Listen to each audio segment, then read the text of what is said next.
Yo pimps, kicking off a new short video series here.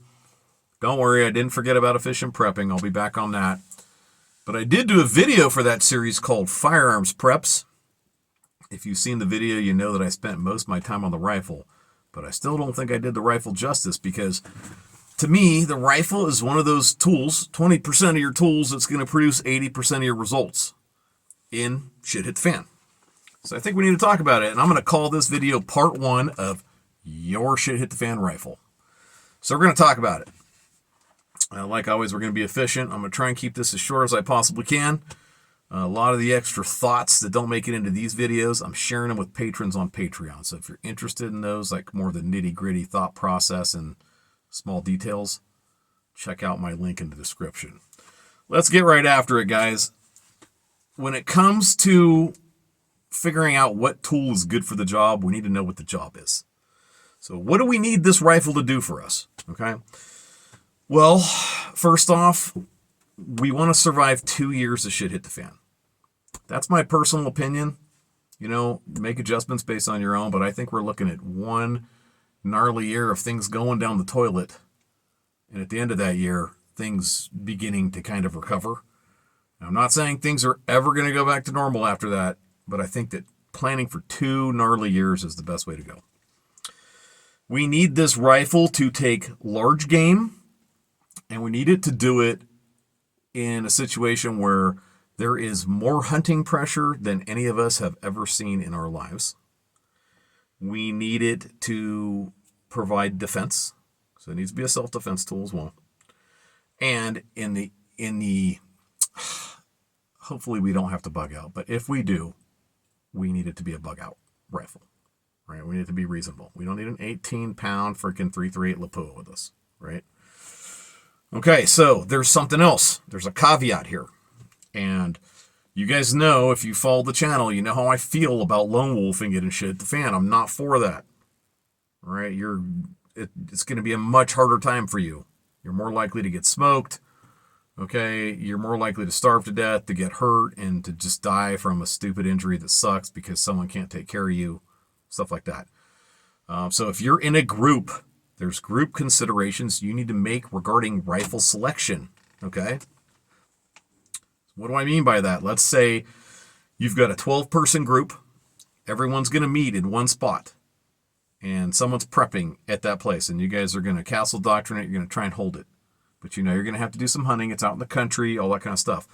Let's say one of your members of the team, she is a badass with a 300 Winchester mag. But she has to travel through the city or leave the city to get to your prepped spot, okay? You don't want her making that movement with a 300 Winchester mag. You need her to make that movement with an SHTF rifle that is designed to help her accomplish that mission. And then when she gets where she's going, she's going to be putting meat on the table 1,000 yards and in with that damn rifle, you know, for the next 2 years. Okay? So you want her Winchester mag already stored where she needs to go. We got that? Okay. Let's talk about if you're in a family. Let's say it's you, your wife, and 2 kids. Okay? What can your kids shoot? What kind of rifle can your kids actually shoulder and be effective with? You need to figure that out. And same thing with your wife. All right? I've got a number of rifles that my kids will be shooting if the shit hits the fan. And they're in calibers that they can handle, that aren't going to totally beat the shit out of them, that they can be effective with. My wife, she shoots a 30-06. Yep, she's like 130 pounds, and she's a badass, man. She can shoot half an MOA with that rifle. So don't come screw with us if the shit hits the fan, man. I'm telling you, you're going to get tagged by my wife. All right. Okay, so we know what we're looking for in this firearm, right? This rifle. But you're going to have to make group considerations if you're part of a group. Okay, but guys, what we're looking for here, it's better to have a firearm that's more versatile than to have one that's not. All right? That's just the truth. Okay? In this situation, versatility matters. I'll tell you guys a quick story. I'm a sailor. I wasn't in the Navy. Okay, but I lived on sailboats for 3 years and built them and fixed them and lived on the hook for a year and a half and doing all that. And during that time, I learned some stuff from cruisers. I learned a lot of shit during those 3 years. Okay. But cruisers, blue water cruisers, that's the people that go around all the islands and go anchor in all these cool places and do all this stuff. One of their rules is that everything on the boat has to have 3 purposes. All right. So you're looking at a multi-purpose tool. That's what you want, dudes, because you're going to get more use out of it. All right. So think about that shit. Let's talk about the geography, because this is very important. We all live in different places all over the states. Let's say you live like deep in Mississippi, man, like in the backwoods of Mississippi, right? Are you ever going to have to take a shot at a deer beyond 150 yards? And guys, remember, when the shit hits the fan and the golden horde goes to the hills and the freaking forests, okay, when they've consumed everything they can consume down the city and they head out to the freaking country, every freaking dude and his mom are going to be shooting at big game at any distance they can see them. For one, because most of them don't have a freaking clue what they're doing. And for two, they're going to be hungry. So we are talking massive, massive game pressure like none of us have ever seen in our lifetimes. Let's go back to Mississippi. Let's say the maximum visual distance where you live is 150 yards. Do you need a rifle that can take a shot at 300? You just don't, right? But you're going to have to compensate with stalking skill. You're going to have to get better to get close to those deer because they are going to be scared shitless for their lives. And you want to be able to put that meat on the table in addition to, snaring game and freaking fish traps and shit, okay? So, let's look at a different kind of geography. Let's go look in the west. Wide open spaces like behind me, right? Out here, 250, 300 yards for a typical shot on big game. That's what you're looking at. Well, if you live where I live, what you need to do is you need to take that distance and you need to add at least 50%. So if you're taking shots at 300 yards on deer-size animal, okay, and antelope or elk, whatever it is, you need to increase that distance by at least 50%. So you need to be able to make reliable hits at 450 yards minimum. And that's going to help you make up some of that difference regarding that game pressure. All right. So geography also has a lot to do with what cartridges are going to be common in your area. And guys, I've been all over the states and I haven't been to all 50 of them. I've been to like roughly half of them. But to me, I consider that all freaking over. Okay. And I'll tell you what, there are places where 30-30 is the number one cartridge by far. I'm sure 350 Legend is starting to become popular there as well. But no one needs a 300 Winchester mag. Whereas out in the West out here, 300 Winchester mag is freaking in every damn store you go into. And not just one option. We're talking like freaking almost 20. 30-06 out here. Big. Any flat shooting cartridge. That guy, my rooster, man, he knows I'm doing a video probably. He saw me in the truck and he's like, I'm just going to be hella noisy. Sorry about that. One of these days he'll end up in my pot. Okay, but how can you figure out what cartridges are prolific in your area? Well, we're going to start out with the 2 NATO cartridges. Let's talk about those. We got 5.56 and we got 308. 5.56, in my opinion, is the most numerous intermediate rifle cartridge in North America. And we can throw 223 in with it because you can shoot 223 if you can shoot 5.56, okay? It's all over the damn place, guys. Law enforcement, military use it. There's tons of AR-15 fanboys that have like giant stockpiles of it. It's just everywhere, okay? So if you are worried that you may be in a situation where you have to scrounge ammunition, it might be a good choice for you. But it's not a great choice taking deer beyond 300 yards. So keep that in mind. And if you're going to take deer at 300 yards with that caliber, you want to be using heavier grain weight aftermarket bullets, not shitty, lightweight, full metal jackets like military grade stuff. Let's talk about 308. 308 is also prolific. I'd say it's, in the top 5 most common cartridges in North America. Okay, it is the world's most popular short action big game hunting cartridge. Okay, so it's all over. Again, military law enforcement uses it. 308 is going to be much better at taking game beyond 300 yards than 5.56. It does have quite a bit more recoil, and we're going to get into experience level regarding that in just a minute. So it's not the best option for everybody. What other cartridges are common in your area? Here's how you figure that out, okay, dudes?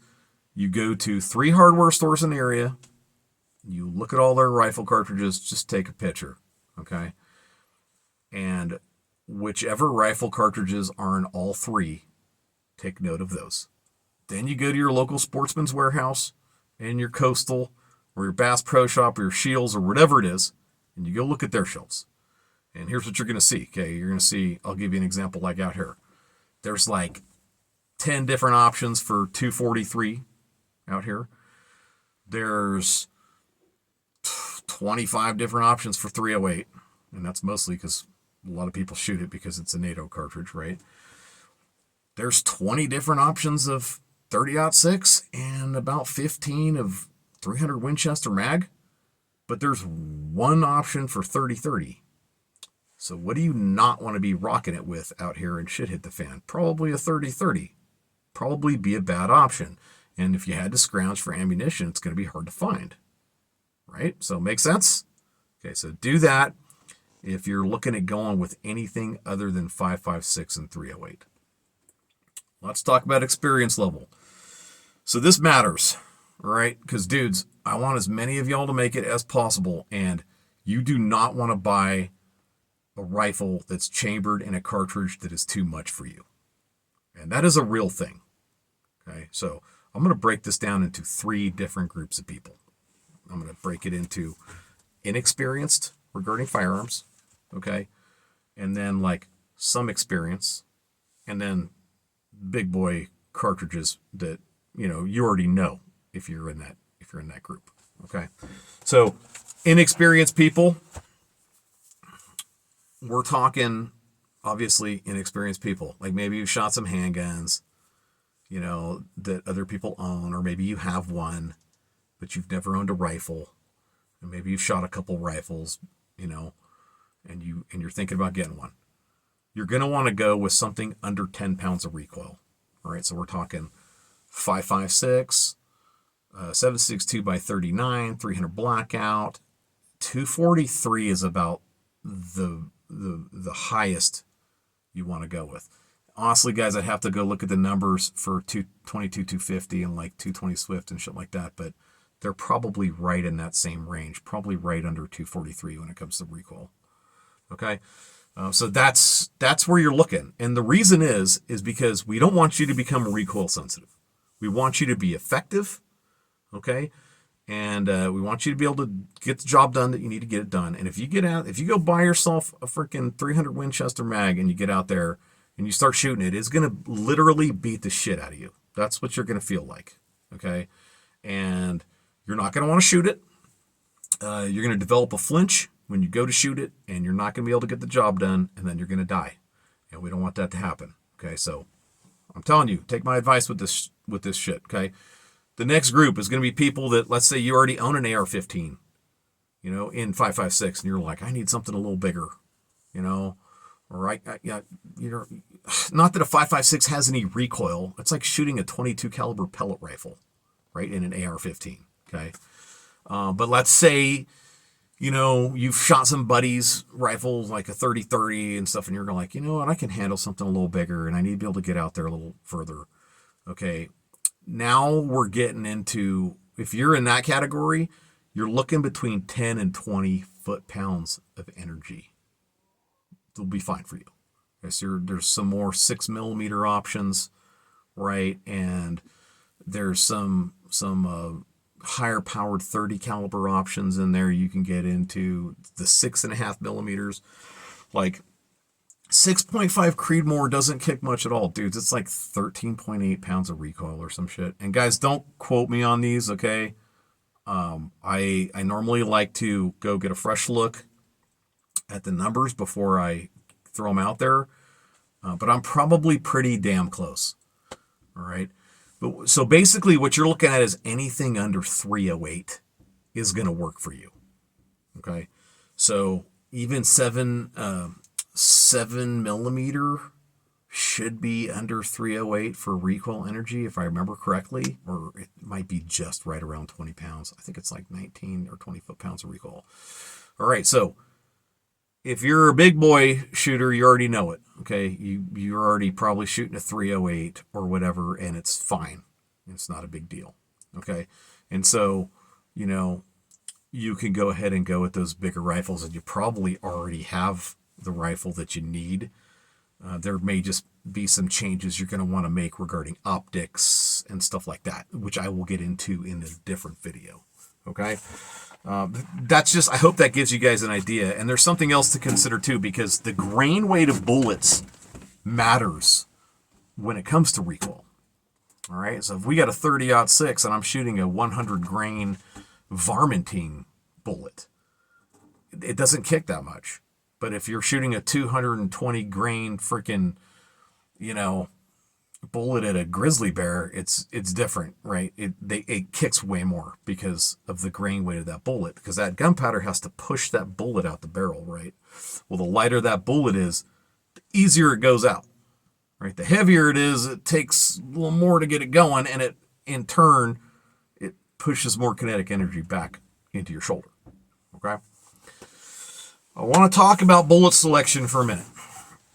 There's two ways to do this, dudes, when it comes to bullet selection, right? Because remember, you got to make it through 2 years. You might have to bug out with this rifle. Like, what do you bring with you when it comes to ammunition? There's approach number one, which is you look at all the large game in your area. We're going to use my area as an example, okay? So, antelope, deer, right? Black bear, elk. Okay, that's what we have. And elk is a much larger animal, and black bear can be a much larger animal than deer. I've seen black bear out here that are 350 pounds. I was actually shocked at how big he was. I was like, wow, dude, he's pretty freaking big for this area. But that's probably near the top of how big they're going to get here. Okay. But you got to consider this. And what you need to do is in approach one is select one bullet that your rifle shoots well. And that's what you're bringing. That's what you're going to have. That's all you need. If you can shoot that one bullet really, really well. And this whole thing, guys, is all about the rifle you can shoot the best is going to be the best rifle for you. Because shot placement matters. I've got a saying, it's shot placement trumps all other metrics, right? And it does. But would you rather place a shot with a bullet that hits harder in the same spot as you could with a bullet that doesn't? Yes, right? And that's where this experience comes in. But the first approach with this would be to find one bullet. Let's take, for example, 30-06. Let's say we select a bullet 180 grain weight with a high ballistic coefficient, and that's all we shoot. And the rifle shoots it well. We're golden. That's all we really need to bring with us. Okay. Now, approach two is this, because I'm going to tell you guys something. The grain weight of the bullet determines how heavy all that shit is. That's the largest determining factor. There is a big difference in weight between a 100 grain 30-06 Versatility round and a 220 grain, right? Both loaded cartridges. There's a big difference in the weight, and if you have to hump this shit out there, it could matter for you. So option number two is we go, all right, well, I'm going to hump 300 rounds of 30-06 out there. There's not a ton of elk. There's not a ton of black bear. I'm going to bring 20 rounds of 200 grain ammunition. And then I'm going to bring, 165 grainers for deer and humans. I'm going to bring, 160 rounds of that. And then the last, bit of it, whatever it's going to be. You understand what I'm saying? It could help lighten the load. And it's surprising how much the grain weights make when it comes to differences between fully loaded cartridges. Okay. And when you get into those heavier bullets, it's going to make more of a difference. I mean, are you going to, the difference between a 62 grain 5.56 and a 70 grain 5.56, there's not that much difference, dudes. Right? But when you're talking those bigger calibers, it can matter more. Bullets that expand well. Dudes, you always want to go with quality bullets that are going to get the job done. FMJs, the Geneva Convention, forced military, well, they basically agreed to it, right? So they weren't so much forced, but the whole idea was that it causes less death. There's no expansion. They just punch a hole right through you. Is that what you want to do to bad guys or deer in SHTF? It's not. Now, I understand if you're on a budget, okay, you might have to go 5.56, but dudes, quality expanding ammunition is so much better. Take my word for it. Okay, I have killed plenty of shit, and quality ammunition matters. All right, we're going to wrap it for part 1. That's it, dudes. I hope you guys enjoyed it. We're going to get into platforms and optics and accessories and all kinds of shit later on. Okay, whatever I feel qualified to discuss. But hey, like, share, subscribe it. Okay, comments down below. What are you rocking? What is it? What's the setup? I want to know. I like to hear that kind of stuff. And then, dudes, check out my Patreon link in the description. Come support the channel. Help us get bigger and badder and get better camera equipment and all kinds of stuff, man. I got ideas that are going to blow y'all's minds, man. I'm like, some of the ideas I have are miles ahead, maybe years ahead of what I can do right now. But I'm writing them all down. All right? That's it, dudes. See you in the next one.